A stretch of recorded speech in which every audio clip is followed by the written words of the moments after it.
Welcome to the Jill on Money Coronavirus Market Update. It is Thursday, July 30th.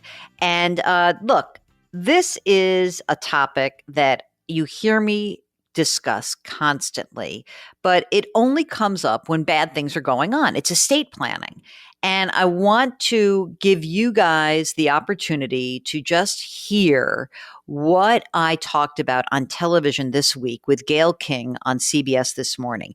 It is estate planning amid a pandemic.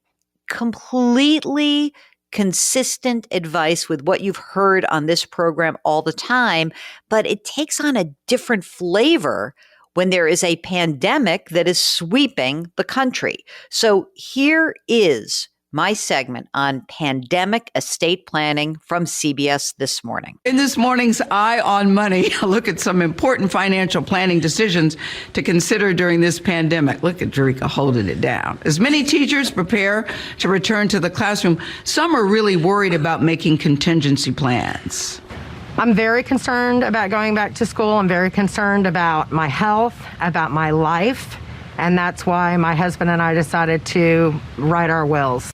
And it's not just an issue for teachers. Before this pandemic, a December survey found that the number of Americans who have a will or other estate planning documents has dropped by nearly 24% since 2017.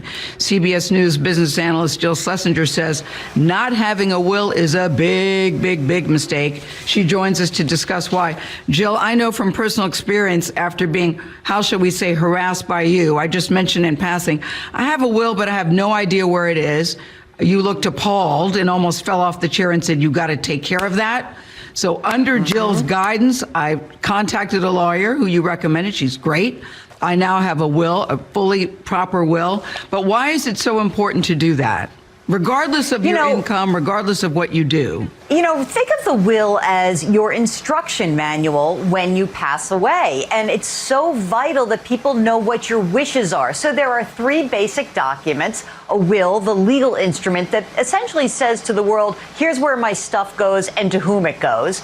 But there are two other documents that are so important right now, especially. One is called a durable power of attorney. That allows somebody to act on your behalf for a financial matter. So maybe if you're laid up and you're sick, you need to make a change in your retirement account or respond to a tax inquiry from the IRS. And of course, the healthcare proxy, which has become so vital right now. This will instruct people to act on your behalf with a healthcare decision. These three documents are the cornerstone of every person's financial life. Again, if you don't do this, it's totally irresponsible, and you'll have me nudging you in the back of your brain all the time, reminding you to do it. That's the word that got me, Jill, when you use the word irresponsible. I never want to be called irresponsible, and she used the I word when she was talking to me. So what happens if you can't be there in person to sign the papers? A lot of us can no longer do things in person. Well, I think that first off, when you talk to estate attorneys now, there are certainly places where you can be socially distant and masked and use your own pen to sign documents. But if that is not an option, there are some states that are allowing video signings. Now, it's a little tricky. Every state is different, so you should check with your attorney.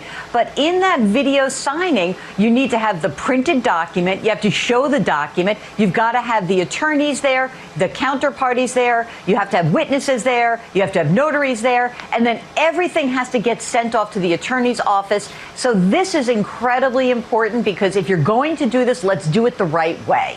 Are there any other important legal documents as we run out of time here that you say that we must take care of at this particular time and have available? I think amid the pandemic, a few things to remember. Once you have that healthcare proxy, it's no good if somebody doesn't have the document. Physically make sure somebody either has the document printed out, who's your agent, or, of course, electronically you can have it.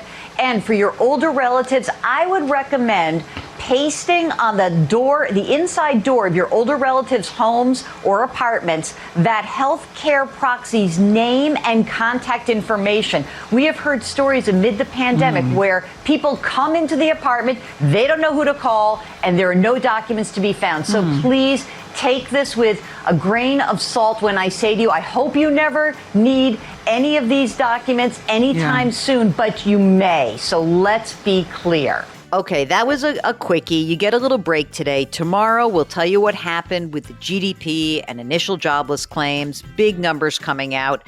Just want to remind you to please wash your hands, wear your masks, maintain your physical distancing, and do something nice for someone else today. Talk to you tomorrow.